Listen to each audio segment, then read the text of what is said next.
ሰላም ለእናንተ ይሁን ክርስቲያን በሙሉ በአገር ውጭና በአገር ውስጥ የምትገኙ እግዚአብሔር ይባርካችሁ። እንዴት ናችሁ? ወንድማችሁ እኔ ፕሮፌት ኤልያስ ነኝ። ዛሬ እግዚአብሔር አግዞኝ በዩቲዩብ ላይ አጫጭር መልእክቶችን ለእናንተ ለማድረስ መጥቻለሁ። እግዚአብሔር ይባርካችሁ። የዩቲዩብ ቻናላችን እንዲያድግ ሼር በማድረግ ሰብስክራይብ በማድረግ አግዙኝ። ጌታ ይባርካችሁ።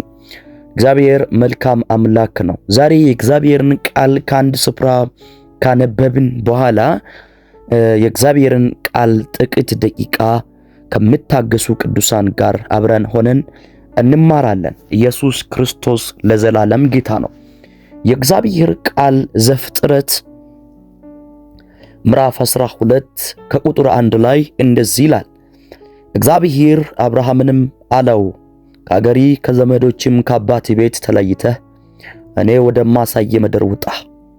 ታላቅ ሕዝብ አድርጋለሁ፣ እባርካለሁ፣ ስምህንም አከብርሃለሁ፣ ለበረከትም ሁን። የሚባርኩህንም እባርካለሁ፣ የሚረግሙህንም ረግማለሁ። የምድር ነገዶችም ሁሉ በአንተ ይባረካሉ ይሏል እግዚአብሔር ቃል። ክብር ለጌታ ለኢየሱስ ክርስቶስ ይሁን። ለእግዚአብሔር ቃል እንጸልይና ከዛም በኋላ ወደ ቃሉ ትርጉም ውስጥ ወይስ ፍቺ ውስጥ እንገባለን። እግዚአብሔር በታላቅ ኃይልና በታላቅ ስልጣን ዛሬ ይባርከናል። ሃሌሉያ። ስለዚህ የእግዚአብሔር ቃል እዚህ ቦታ ላይ እግዚአብሔር አብርሃምን አለው፣ ከአገርም ከዘመዶችም ከአባቴ ቤት ተለይተህ እኔ ወደማሳየ ምድር ውጣ።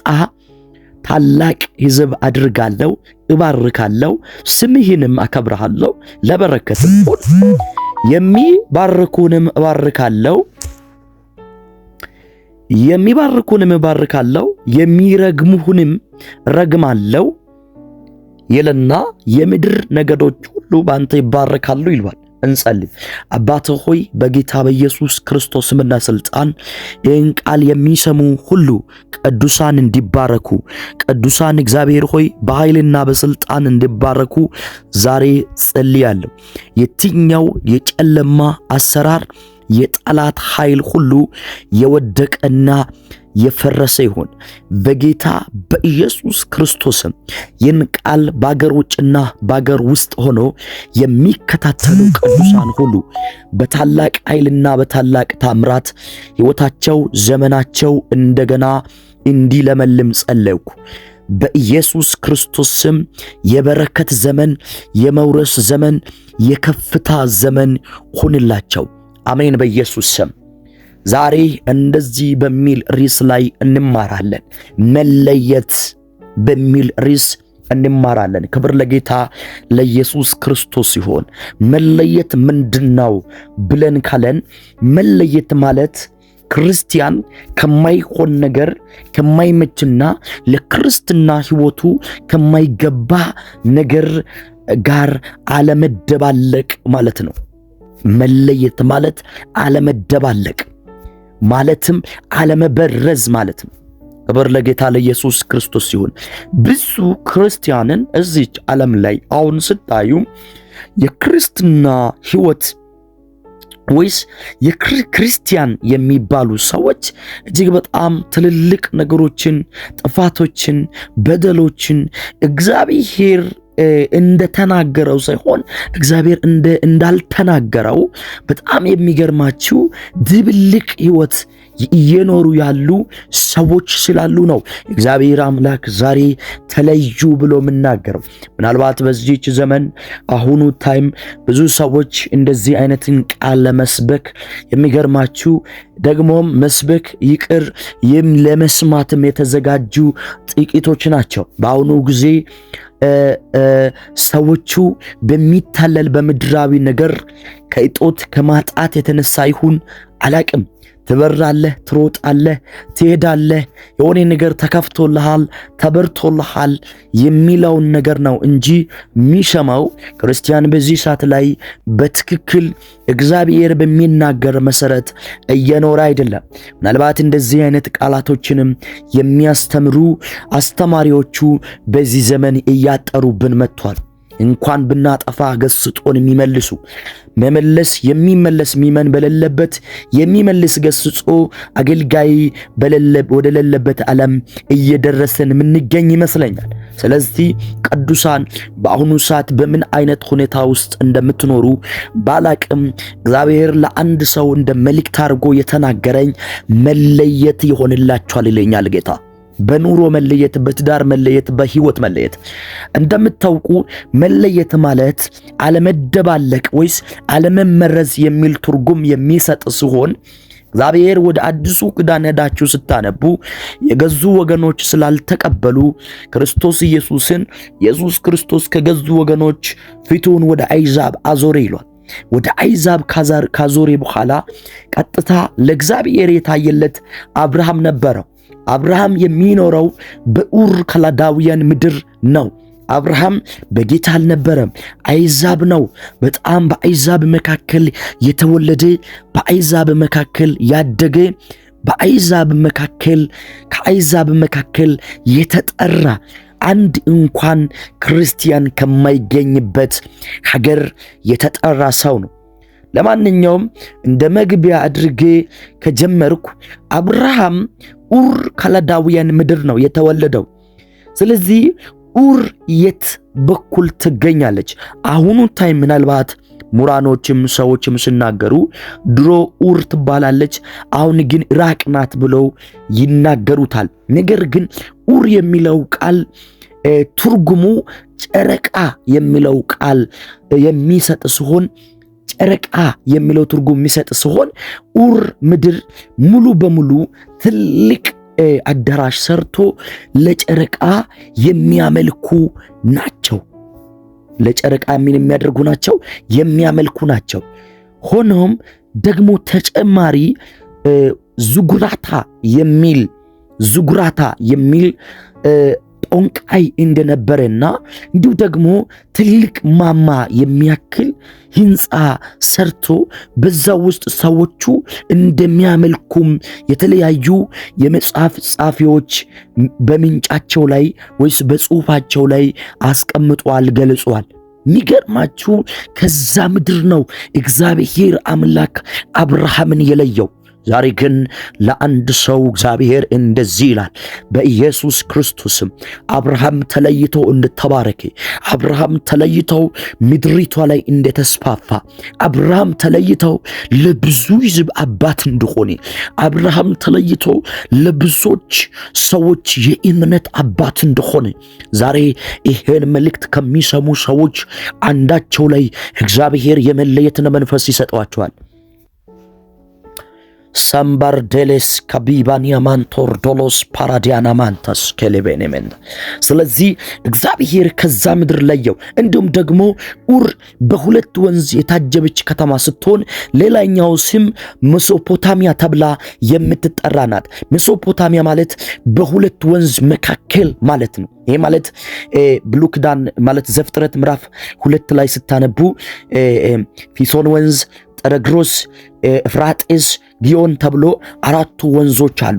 ከነዛ ወንዞች መካከል ጠግሮስና በኤፍራጤስ ወንዝ የታጀበች ከተማ ናት። ስለዚህ የደሴት ከተማ ተብላ እንኳን ትጠራለች። የሚገርማችሁ ለዛው ደግሞ አንዳንዶቹ ሜሶፖታሚያ ተብለውም ይጠሯታል። ሜሶፖታሚያ ማለት በሁለት ወንዝ መካከል ማለት ነው።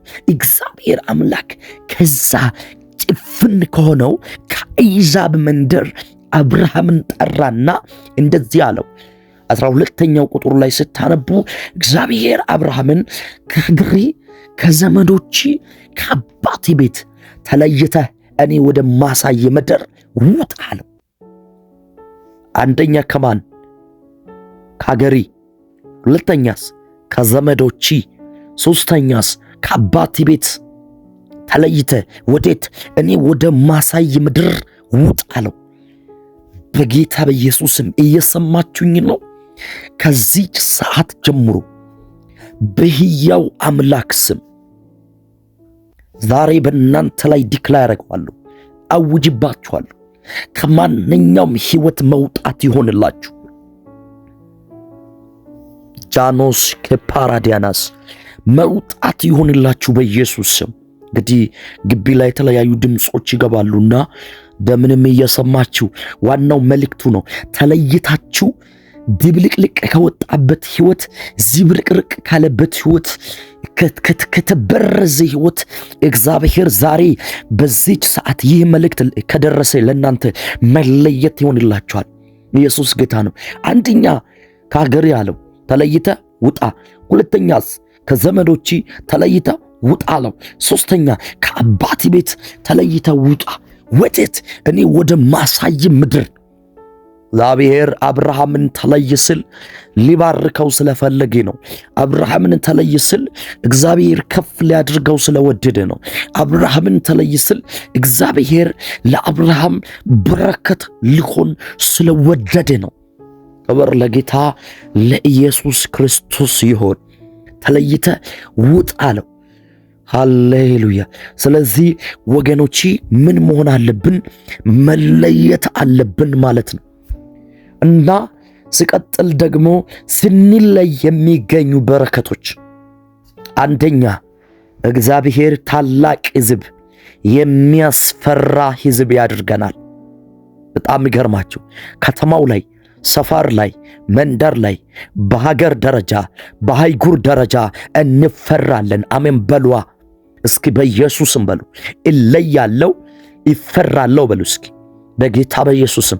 ስትለዩ፣ ለእግዚአብሔር ስትለዩ በጣም ይገርማችሁ፣ የመጀመሪያ እግዚአብሔር የሚባርካችሁ ታላቅ ሕዝብ ያደርጋችኋል። በምን? በጠላት መንደር በጣም ታናሽ ሰው፣ ትንሽ ሰው፣ ምናምንት ሰው ትሆናለች፣ ምናምንት ሰው ይሆናል ብለው በሚጠባበቁ ፊት ላይ እግዚአብሔር አምላክ ታላቅ ሕዝብ ያደርጋቸዋል። ሃሌሉያ። በጌታ በኢየሱስም ይሄን መልእክት ለሚሰሙ አዋጅ አለኝ። ከዚች ሰዓት ጀምሮ ታላቅ ሕዝብ የሚሆኑ ሰዎች አሉ። ታላቅ ሕዝብ የሚሆኑ ሰዎች አሉ። እግዚአብሔር የሚባርካቸው ሰዎች አሉ። ስለዚህ ምን አድርጋለሁ? ታላቅ ሕዝብ አደርጋለሁ። ከዛንስ ሁለተኛስ ስትለዩ የሚገኙ በረከቶች፣ ሁለተኛ እባርካለሁ። ስትለዩ እግዚአብሔር ይባርካችኋል። በምን? አንደኛ በጤና፣ ሁለተኛ በኢኮኖሚካሊ፣ ሃሌሉያ፣ ሶስተኛ በጸጋ። እግዚአብሔር በእነዚህ በሶስቱ ነገር ማዳስ ከፓራዲያናማስ በፕሮስፔሪቲ በባለጸግነት እግዚአብሔር ምን አድርጋችኋል? ይባርካችኋል። ስለዚህ ቅዱሳን ክርስቲያን ምን መሆን አለባችሁ? ድብልቅልቅ ከሆነበት ሕይወት ወጥታችሁ ለእግዚአብሔር መለየት አለባችሁ። ስለዚህ ስትለዩ የመጀመሪያ እግዚአብሔር ታላቅ ሕዝብ ያደርጋቸዋል። ሁለተኛ ደግሞ ይባርካቸዋል። ሶስተኛ ስምህን አከብርሃለሁ። የሚገርማችሁ የአብርሃም ስም እንግዲህ በምድሪቷ ላይ እጅግ በጣም ነው የተገነነው። ሰዎች የእምነት አባት ስሉ አብርሃም፣ የትውልድ አባት ስሉ አብርሃም፣ በሁሉ ነገር ላይ አብርሃም ስም ይነሳል። እግዚአብሔር የአብርሃምን ስም በምድሪቷ ላይ አከበደው። ዛሬ ግን አንድ የእግዚአብሔር ሴት ልጆች ላይ አዋጅ አለኝ። አንድ የእግዚአብሔር ወንድ ልጆች ላይ አዋጅ አለኝ። የእግዚአብሔር ሰዎች ላይ፣ ክርስቲያኖች ላይ ዛሬ አያብዲክ ላይ እንደ ኔም ኦፍ ጂሰስ ከዚህ ሰዓት ጀምሮ እግዚአብሔር አምላክ በሕይወታችሁ ዘመን ላይ ትልልቅ በረከቶችና ትልልቅ መለየቶችን ያመጣል። አሜን በሉ። ኢየሱስ ክርስቶስ ጌታ ነው። ክብር ለጌታ ለኢየሱስ ክርስቶስ ይሁን። ስለዚህ ይሄ ነው ደግሞም ይሁን። አንደኛ ታላቅ ሕዝብ አድርጋለሁ፣ ሁለተኛ ይባርካለሁ፣ ሶስተኛ ስምህን አከብራለሁ፣ አራተኛ ለበረከት ትሆናለህ በኢየሱስም። ለምን ለበረከት ሁን አለው እግዚአብሔር። ለምን የበረከት ሰው ሁን ማለት ነው። ልባርካችሁ ከዚች ሰዓት ጀምሮ የበረከት ሰው እንድትሆኑ ጸለይኩላችሁ። ሃሌሉያ አራተኛ ደግሞ የሚባርኩህንም እባርካለሁ።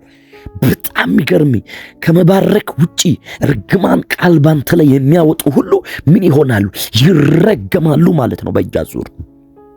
አንዳንድ ሰዎች እምነት ካለመኖሩ የተነሳ ካለመለየቱ የተነሳ ድብልቅልቅ ያለ መንፈስ ውስጥ ስሜት ውስጥ ስላላቸው ለእርግማን ይፈራሉ። እግዚአብሔር የሚረግሙትን እንደሚረግም የእግዚአብሔር ቃል እርግጦ ተናግሯል። ስለዚህ የሚረግምሽ በጨለማ ውስጥ ቁጭ ብሎ የሚረግም ሁሉ ምን ይሆናል? ይረገማል ማለት ነው። በኢየሱስ ክርስቶስም በዚህ አጋጣሚ ላውጅባችሁ፣ የእርግማን መንፈስ በእናንተ ላይ አይሆንም። የእርግማን ስልጣን በእናንተ ላይ አይሆንም። እግዚአብሔር ምድሪቷ ላይ እናንተን ያከብዳችኋል። አንድ ሰው ጮክ አርጎ አሜን ይበል። የሚባርኩንም እባርካለሁ። ሲቀጥልስ የሚረግሙህንም እረግማለሁ። የሚረግሙህንም ምን አደርጋለሁ? እረግማለሁ። እየጨረስኩ ነው ካለ በኋላ የምድር ነገዶችም ሁሉ ባንተ ምን ይሆናሉ? ይባረካሉ። መባረክ ትፈልጋላችሁ? የሚያስፈራ ታላቅ ሕዝብ መሆን ትፈልጋላችሁ? በምድሪቷ ላይ ስማችሁ እንዲከብር ትፈልጋላችሁ? ለበረከት መሆን ትፈልጋላችሁ? በኢየሱስ ስም ሃሌሉያ። እርግማን ላትቻሉ፣ በቃ እርግማን ላይችሏችሁ ለመኖር ትፈልጋላችሁ?